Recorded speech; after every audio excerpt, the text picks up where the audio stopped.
What's up, YouTube? It's your boy Maverick Raven again, coming at you with another one. And on this one, we're going to talk about all the fallout between Disney and Florida, right? Spoiler alert, TLDR, or whatever you want to call it. The fallout is nothing, basically.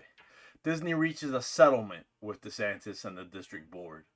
The company agreed to drop multiple active lawsuits against Central Florida Tourism Oversight District. Now, this all started, if you'll remember, because DeSantis was basically saying that Disney was trying to get the woke agenda to the kids, the message, as they like to say, right? And it's true, you know. This only started after DeSantis started standing up to them, basically, and saying, dude, what you're doing to the kids is very wrong. But let's see what they have to say, huh? As always, please like, comment, share, subscribe, do all that good stuff. Join the flock. The water's warm. We'd love to have you. It says Disney's legal battles against its new governing body, the Central Florida Tourism Oversight District, CFTOD, appear to be coming to an end. On March 27th, the CFTOD Board of Supervisors voted in favor of a settlement offered by the company, which agreed to drop two active lawsuits against CFTOD after it replaced the former Disney-appointed Reedy Creek Improvement District Board more than a year ago.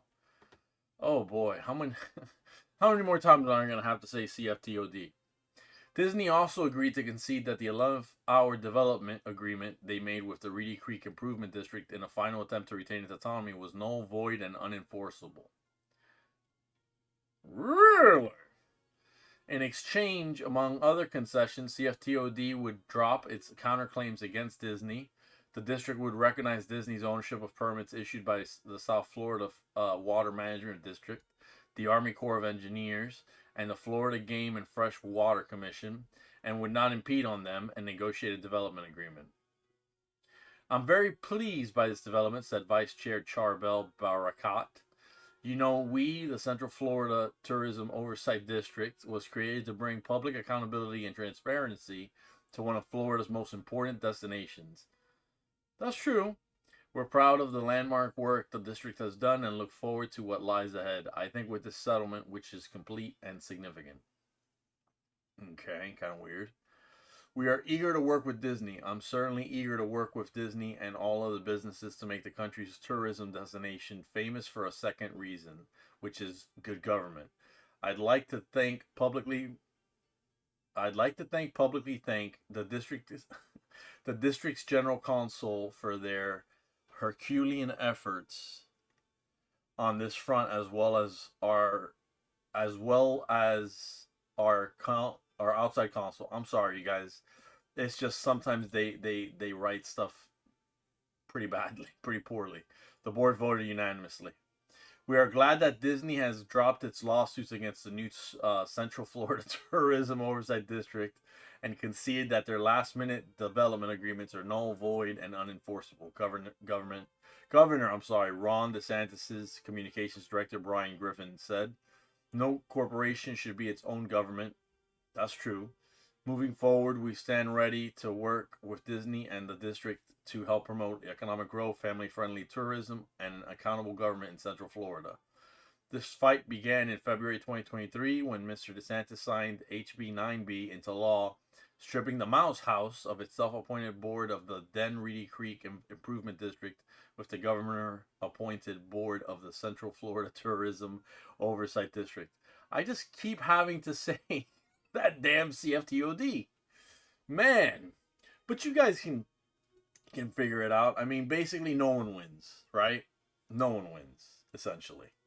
But the origins of the legislation trace back further to when Disney spoke out against the parental rights in education legislation, promising to do what it could to get the bill overturned.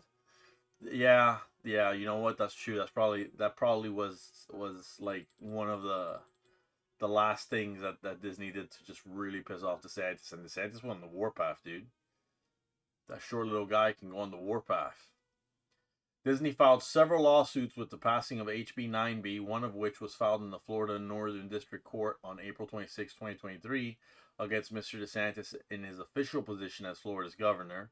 The Secretary of Commerce, previously Meredith Ivey and now Alex Kelly, and every CFTOD board member, essentially claiming the transformation of Reedy Creek was in retaliation for its protected speech against parental rights in education law. I don't believe that a business can have First Amendment liberties, First Amendment freedoms. I don't think that the Bill of Rights applies to corporations. And I'm not saying that sarcastically. I really don't think they do. But U.S. District Court Judge Alan Windsor dismissed the case on January 31st, concluding that Disney's suit lacks standing and sufficient merit, and that the case was expected to be appealed in the 11th Circuit Court. In other words, lack standing meant that they had not, they don't have any reason to sue. That they don't have any way to prove that they were hurt or have reason to sue is a better way of saying it. Since its founding in 1967, the area of land roughly the size of San Francisco, which includes the Walt Disney World Resort, was set up to be governed by board members who were determined by the district's land owners. In the countersuit filed by CFTOD, there it goes again, which was also considered for settlement, Disney admitted that the land was deeded to board members for the duration of their time of service. Disney was accused of owning nearly all the land within the district, and the argument was made that the situation gave the corporation its own government. Disney also attempted to retain autonomy over its land in spite of the new government by having the now defunct Reedy Creek Board transfer most of its authority on February 8, 2023, days before the new board took power, including a massive pre-approval of a 30-year control over all land development rights without having to go through the CFTOD board. Oh my God. The state of Florida disputed the legitimacy of that agreement, and on March 27th, Disney finally conceded that the agreement was now null and void, having no legal effect or enforceability. So there you have it, guys. It's pretty dry reading. It's pretty dry reading, excuse me. Reading. But as you can see, nobody wins. It's just basically both sides have agreed to just stop firing at each other. You know what I mean? Stop the shots. Stop the lawfare. Speaking at a press conference in Orlando later that day, Mr. Santos said he was glad the settlement was possible, and he thinks that the leadership of Walt Disney Parks and Resorts is ready to move forward and work with the new district's board of supervisors in coming up with a new development agreement. I think that there's going to be ways where, we can do things that are in the best interest of the state of Florida, he said, and I think Disney can be a part of that. That's great. That's great.